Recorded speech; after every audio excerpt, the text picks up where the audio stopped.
The sound of crystal meeting marble cut through the reception like a gunshot. I felt the champagne flutes slip from my trembling fingers and watched them explode into 1,000 glittering pieces across the polished floor. The string quartet stopped mid-note. The laughter died. Even the air seemed to hold its breath. Then her voice tore through the silence. "You stupid, clumsy, country woman. You ruined my dress. Do you have any idea what you've just destroyed?" I dropped to my knees. My hands reached for the broken glass without thinking, the same way they had reached for spilled milk on linoleum floors back home.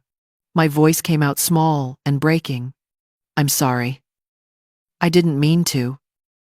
I was just trying to help. Don't touch me." The slap came fast and hard. The sound echoed like a whip crack through the vast hall. I froze. My hands hovered above the floor for one impossible moment before I raised one slowly to my cheek. The sting spread across my face like fire. I could feel the heat of it, the shape of her fingers already blooming into my skin. My eyes were wide. I could not blink. I could not breathe. Somewhere above me, I heard my son's voice, low, cold, dangerous. "Victoria, what did you just do?" "My name is Connie Lawrence. I am 68 years old. I am a widow. My husband, Thomas Lawrence, died when our son was 14 years old. The coal took him slowly, piece by piece, filling his lungs with black dust until he could not breathe without pain. The doctors called it pneumoconiosis. I called it murder by inches. He had survived a cave-in years before that left him with a limp and a cough that never went away. The black lung finished what the mountain started. We lived in a coal mining town in West Virginia, a place that had once been full of life and noise and hope. By the time Thomas died, it was a graveyard for the living. The mine had closed. The young people left. The old people stayed because they had nowhere else to go. We lived on disability checks and minimum wage jobs and memories of a time when men came home dirty but proud. Now they just came home broken. After Thomas died, I was left with debts I could not see the bottom of. Medical bills stacked up like gravestones. The hospital wanted its money. The pharmacy wanted its money. The funeral home wanted its money. I had a son who was smart, too smart for this town, and I knew that if I did not find a way to keep him in school, the mountain would take him too. So I worked. I worked at the diner on Main Street, the one with the cracked vinyl booths and the coffee that tasted like rust. I stood on my feet for 8 hours, sometimes 10. Carrying plates of eggs and bacon to men who could barely afford to tip. My feet ached. My back ached. But I smiled, and I poured the coffee, and I took the coins they left on the table, and I did not complain. When the diner closed, I drove to the next town over and cleaned houses for the families who still had money. I scrubbed their toilets and mopped their floors and washed their windows until my hands cracked and bled. I used so much bleach that my skin turned raw. At night, I mended clothes for the neighbors, sewing patches onto jeans and stitching up torn hems for a few dollars here and there. I hid my hands in my apron pockets. I did not want Liam to see them. I did not want him to know how much it hurt. He was a good boy, a smart boy. He studied while I worked. He read books from the library that were held together with tape and hope. His teachers told me he had a gift. They told me he could get a scholarship if he took the advanced placement courses. They told me he could go to college. But the courses cost money. Everything cost money. I remember the day I went to the high school to ask for an extension. It was a Tuesday in October. The leaves were falling, and the air smelled like smoke. I wore my best dress, the navy blue one I had worn to Thomas's funeral. And I walked into the principal's office with my head up and my hands tucked into my pockets. The principal was a man named Howard Brennan. He had thin hair and thick glasses and a way of looking at people like they were something stuck to the bottom of his shoe. He sat behind his desk and folded his hands and listened while I explained that I was short on the course fees. I told him I could pay in installments. I promised I would not miss a payment. I could hear my voice shaking. I hated that. I hated the way he looked at me, with pity and arrogance mixed together like oil and water. He said. He leaned back in his chair. He said, "Mrs. Lawrence, I understand your situation, but we have rules." I stood there. I waited. I did not beg. Not with words. But I know he saw it in my eyes. Finally, he agreed. He would give me an extension. He made me sign a paper promising to pay every 2 weeks. He made me feel small. He made me feel like I was asking for charity instead of a chance. What I did not know was that Liam was outside the office. He had come to bring me my coat. He heard everything. He heard the principal's condescending tone. He heard my voice crack when I said thank you. He saw me walk out of that office with my shoulders straight and my hands still hidden. He saw my shame and my dignity all at once. He never told me he was there, but I know now that it changed something in him. It lit a fire. The months passed. Liam studied harder. He barely slept. I kept working. I kept my hands busy. And when the time came for him to apply to community college, when he needed money for his first semester, I told him I had been saving up. I told him not to worry. I told him everything was fine. What I did not tell him was that I had sold the last valuable things Thomas left behind. His stamp collection. The one he had started as a boy and added to every year. His grandfather's pocket watch. The one with the inscription on the back that read, "Time is the only wealth that matters." I sold them to a man in the next county who paid me in cash and did not ask questions. I took that money and I put it in an envelope and I gave it to my son. I told him it was savings. I told him his father would be proud. He believed me. He took the money. He went to college. And I went back to work with my cracked hands and my aching feet and my heart full of hope that he would make it out. That he would be something more than this town. That he would breathe air that did not taste like coal dust. I was right. He did make it out. But I never imagined that years later, I would be standing in a marble hall in New York City, with champagne on my hands and a red mark on my face, wondering if I had made a terrible mistake. Liam came home to West Virginia in the spring. He was 37 years old by then. He stepped out of a black car that looked like it cost more than our house, and he smiled at me, like he was still that boy who used to sit at the kitchen table doing homework under the yellow light. But he was not that boy anymore. He was the founder and CEO of a billion-dollar company. I had seen the articles. I had heard the neighbors talk. My son had built something out of nothing, and now he lived in a penthouse apartment overlooking Central Park in New York City. He told me about his company. It was called something with numbers and letters I could never quite remember. A fintech company, he said. Financial technology. The flagship product was an app. A program on a phone that helped people like us, low-income families. People who were one emergency away from drowning. It helped them manage their money. Avoid the loan sharks. The predators who circled when you were desperate. I knew why he built it. He never said it out loud, but I knew. He remembered the year I took out that loan to cover the last of Thomas's medical bills. The man who came to our door every week with his slicked back hair and his tight smile.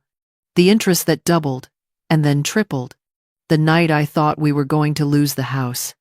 Liam had been 16 then. He had heard me crying in the kitchen. He never forgot. The investors mocked him at first. He told me that later.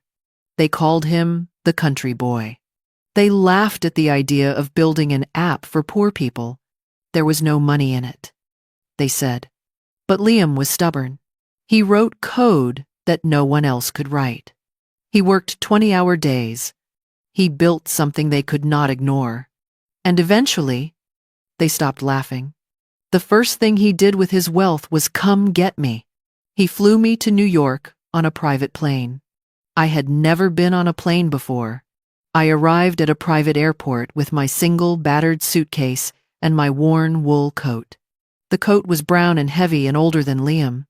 I stood there on the tarmac, surrounded by glass and steel and polished concrete, and I felt like I had stepped into a dream that was not mine. The penthouse was enormous. It had floor-to-ceiling windows that looked out over the park. The floors were marble. The furniture was sleek and modern and looked like no one had ever sat on it. There was a woman who came to clean, a man who cooked, people who did things I had spent my whole life doing for myself. I did not know what to do with my hands. I woke up at 5 in the morning because that was when I had always woken up. I made coffee in the kitchen before I remembered someone else was supposed to do that. I folded laundry I found in the dryer, and the housekeeper looked at me like I had done something wrong. I tried to clean the bathroom, and Liam found me on my knees scrubbing the tile. He said, "Mom, you don't have to do that," I said. "I'm not used to people waiting on me." "Son, it feels good to keep my hands busy." He did not argue. He just kissed my forehead and left for work. Victoria came into my life like a cold breeze. She was beautiful, tall and thin, with dark hair that fell perfectly over her shoulders. She worked as an art critic. She wrote for magazines I had never heard of. She came from old money. East Coast money. The kind of family that had been rich for so long they did not even think about it anymore. She and Liam had been together for 2 years. He was going to marry her. In public. She was perfect. She smiled at me. She held my hand. She told people how much she admired Liam's story. How inspiring it was. A self-made man. A rags-to-riches tale. She said it like she was proud. Like she understood. But when Liam was not in the room, she was different. She corrected the way I said certain words. She told me it was pronounced one way and not another. She looked at my clothes. My simple dresses. My practical shoes. She suggested stores I might like. Places that sold things more appropriate for New York. She said it sweetly. Like she was trying to help. But her eyes were cold. There was a dinner party. A small one. Just 8 people. Friends of Victoria's. I sat at the long table and tried not to feel out of place. The silverware was heavy. There were more forks and spoons than I knew what to do with. I picked up the wrong one. A large silver fork. It slipped from my fingers and clattered onto the plate with a sound that made everyone stop talking. Victoria laughed. It was a tinkling sound. Light and airy. But when I looked up, her eyes were sharp. "Oh, Connie, darling," she said. "We're using the Tiffany silver, not the tin forks from the diner." The table laughed. It was polite laughter. Uncomfortable laughter. Liam smiled. He did not hear the venom in her voice. He thought it was a joke. A harmless little tease. But I heard it. I felt it settle in my chest like a stone. I picked up the fork. I set it down in the right place. I did not say anything. Victoria smiled at me from across the table. I smiled back. But something had shifted. Something small and sharp. A crack I could not see but could feel spreading beneath the surface. The dress was the nicest thing I had ever worn. It was simple, pale blue, elegant in a way that did not draw too much attention. Liam had insisted on buying it for me. He took me to a store with soft lighting and women who spoke in quiet voices and brought you champagne while you tried things on. I had never been in a place like that. I chose the plainest one I could find. Even then, it cost more than I used to make in a month. The wedding was held in a grand hall at a museum. Not a church. A museum. The kind of place where the floors were polished marble and the ceilings were so high your voice echoed if you spoke too loud. The room was filled with people I did not know. Billionaires. Socialites. Women in gowns that shimmered like water. Men in tuxedos that fit like they were sewn onto their bodies. There were photographers everywhere, cameras flashing, people holding glasses of champagne and laughing in that easy way. People laugh when they have never had to worry about money. I stood near the back. I tried to stay out of the way. I smiled when people looked at me. I nodded. I sipped water from a crystal glass because I was afraid if I drank champagne I might do something wrong. I watched Liam up on the small stage. He was giving a toast. He looked so happy, so proud. I wanted to feel happy for him. I wanted to feel like I belonged here. But I felt like I was standing in someone else's life. That was when I saw the boy. He could not have been older than 20. He was carrying a tray. A massive tray piled high with champagne flutes. Too many. The tray was shaking in his hands. I could see the strain in his shoulders, the way his fingers were white from gripping the edges. He was going to drop it. I knew he was going to drop it. I moved without thinking. It was instinct. The same instinct that made me catch a falling glass before it hit the floor. The same instinct that made me steady a chair before someone tipped over. I walked toward him. I reached out. "Let me help you." "Son," I said. "That looks too heavy." He looked at me. Relief flooded his face. I put my hands on the edge of the tray. I steadied it. For a moment, everything was fine. And then I stepped back. My heel caught on the thick rug. I felt myself stumble. I tried to catch myself, but it was too late. The tray tipped. The glasses slid. And then, they were falling. All of them. A dozen champagne flutes tumbling through the air in slow motion. They hit Victoria's dress. The champagne splashed across the white silk like a wave. It soaked into the fabric. It dripped onto the floor. I stared. I could not move. I could not breathe. The entire room went silent. Victoria looked down. Her mouth opened. Her face twisted into something I did not recognize. And then she screamed. "What the hell did you do, you stupid, clumsy, backwater woman? Do you have any idea what this dress costs? You've ruined my wedding," I tried to speak. My voice came out small and broken. I'm so sorry. I was just trying to help." She stepped toward me. Her hand came up fast. The slap was sharp and hard. It echoed through the hall like a crack of thunder.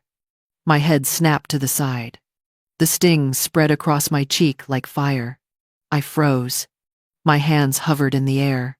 I could feel every eye in the room on me. "Get away from me, don't you touch me," the string quartet stopped. The silence was suffocating. I slowly raised one hand to my cheek. It was hot. I could feel the shape of her fingers burning into my skin. My eyes were wide. I could not blink. I could not think. And then I heard his voice. "Victoria." "What did you just do?" Liam's voice was low, dangerously quiet. I looked up. He was standing at the edge of the stage. He had been mid-toast. The glass was still in his hand. But his face had changed. The smile was gone. His eyes were hard and cold. He stared at me. At his mother. Kneeling on the floor with champagne on my dress and a red mark on my face. Victoria turned. I saw panic flash across her face. For one brief second, she understood. She realized what she had done. But then her expression shifted. She made a choice. She doubled down. She forced tears into her eyes. She let out a hysterical sob. "Liam, she ruined my dress, my wedding. I don't know how she even got in here. She must be one of the catering staff. Get her out." The lie hung in the air like smoke. I felt my chest tighten. She was pretending. Pretending she did not know me. Pretending I was no one. Just some clumsy woman who wandered in off the street. Liam did not move. He stared at her. His expression was unreadable. And then he walked. He walked right past her without looking at her. He came to me. He knelt down beside me. He took off his tuxedo jacket. It was expensive. Tailored. Perfect. He draped it over my shoulders. His hands were gentle. He stood. He turned back to Victoria. His voice was calm, steady, but there was ice beneath it. She is not the staff. She is my mother. The room gasped. Whispers erupted. Cameras flashed. Victoria's face went white. Liam walked to the microphone on the stage. He picked it up. The feedback screeched for a moment, and then went silent. He looked out at the crowd. At the billionaires? The socialites? The press? Ladies and gentlemen, he said, thank you for coming. The reception is over. He turned. He looked directly at Victoria. And so is my marriage. The video was everywhere. I did not watch it at first. I could not. But Liam told me. He said it had been uploaded within minutes. Someone at the wedding had filmed the whole thing. The slap. Victoria's scream. His words at the microphone. Within hours. It was on every news site. Every social media platform. They called it the wedding slap. TMZ ran it on a loop. Page 6 wrote essays about it.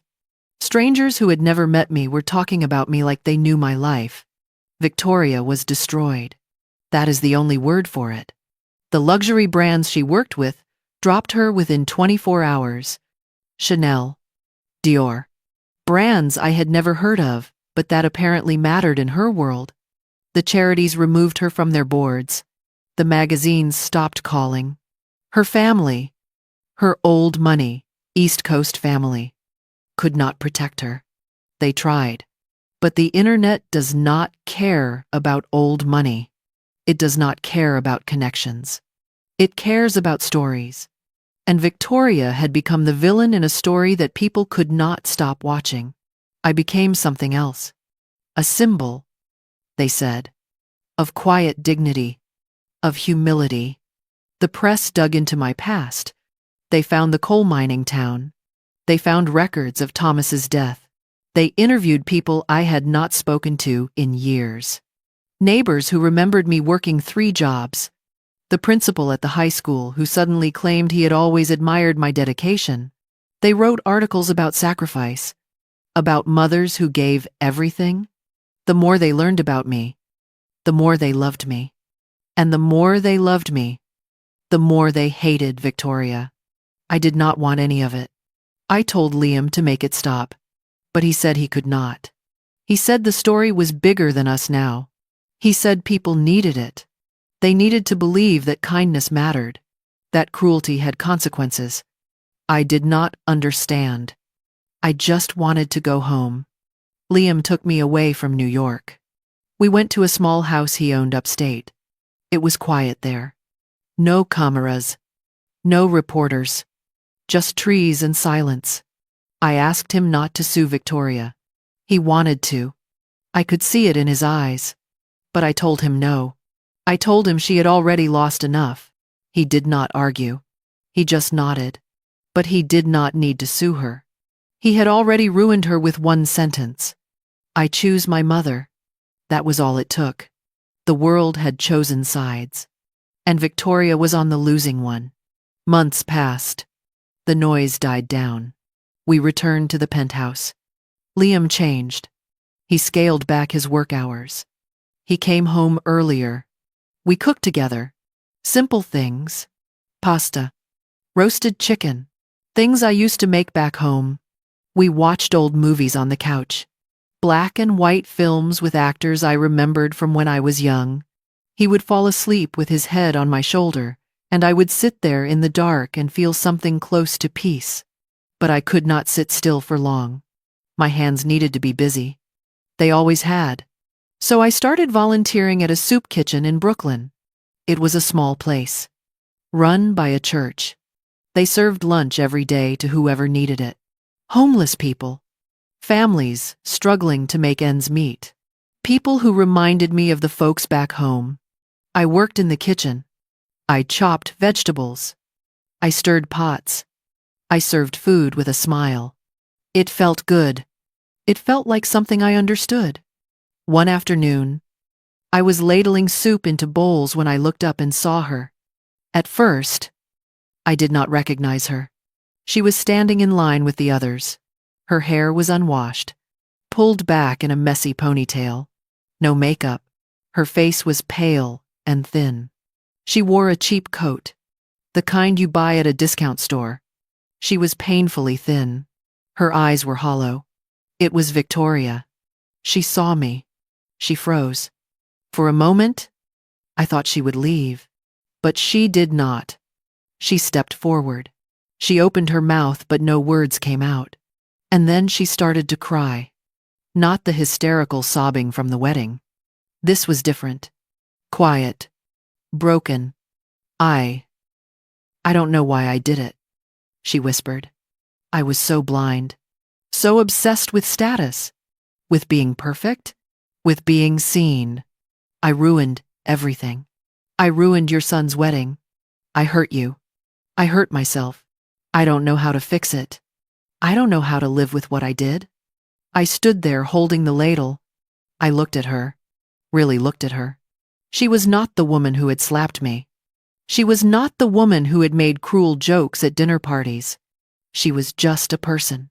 A broken, lost person who had made a terrible mistake. I did not hug her.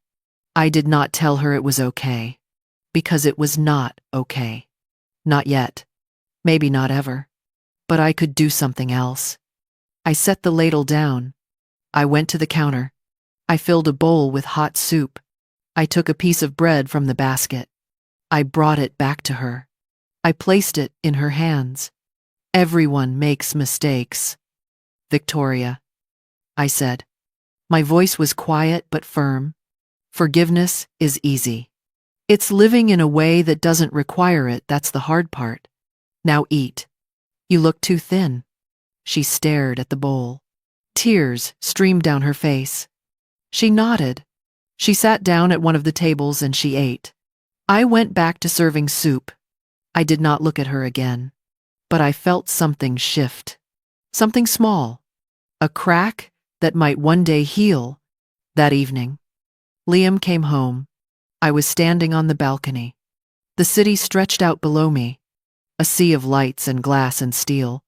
But I was not looking at the skyline.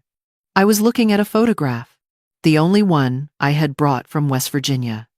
It was old, faded. The edges were worn. It was a picture of me and Thomas.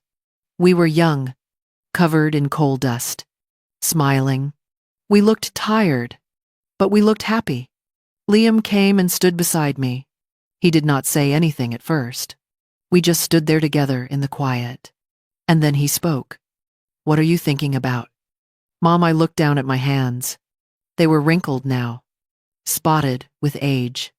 The calluses were still there, faded, but not gone. They would never be gone. I held them up in the light from the city. These hands that had scrubbed floors and mended clothes and picked up broken glass. These hands that had worked 3 jobs and begged for extensions and sold the last things my husband left behind. These hands that had built a life out of nothing. I smiled. I was just thinking. I said, these hands, they were once black with coal dust, then raw from lye soap, but they built a good man. That's all that matters. Liam took my hands in his brecht. He held them gently, like they were something precious. And then he kissed them, once on each palm. He did not say anything. He did not need to. We sat down together on the balcony chairs, mother and son. We talked softly as the city hummed below us. He thanked me for raising him, for teaching him things that money could not buy, for showing him what it meant to be kind, to be humble, to choose love over pride. I looked at my son, this brilliant, successful, good man, and I thought about all the years, all the sacrifices, all the pain, and I realized something. It was worth it. Every single moment. These hands had built something that would last longer than buildings or wealth or status. They had built a legacy. They had built love. And that was enough. There are hands that build empires. And there are hands that build souls. We live in a world that celebrates the first and forgets the second. But I have learned this: the truest measure of a life is not what you accumulate, but what you give when you have nothing left to give. My mother's hands were never soft. They were scarred by labor and cracked by sacrifice. But they held me when I was small. They worked in the dark so I could walk in the light. They bled so I would not have to. And in the end, when the world tried to humiliate her, those hands did not strike back. They did not curse. They simply waited. Quietly, with a dignity no amount of money could ever buy. Forgiveness is not weakness. It is the hardest kind of strength. It does not erase the wound. It does not pretend the hurt never happened. It simply chooses not to let bitterness win. My mother taught me that. She taught me that love is not loud. It is not performative. It is quiet. It is patient. It is the soup placed in trembling hands. It is the jacket draped over shaking shoulders. It is the choice to see someone's humanity, even when they have forgotten their own. If you are reading this, I want you to do something. Call your mother. Call your father. Call whoever raised you with calloused hands and tired eyes. Tell them you remember. Tell them it mattered. Tell them before time runs out. Because one day, all that will remain are the hands that built you, and the love they left behind. If this story touched you, share it with someone who needs to hear it. Leave a comment about the person who sacrificed for you. Subscribe to Grandma Stories if you believe stories like this still matter. Because they do. And so do you.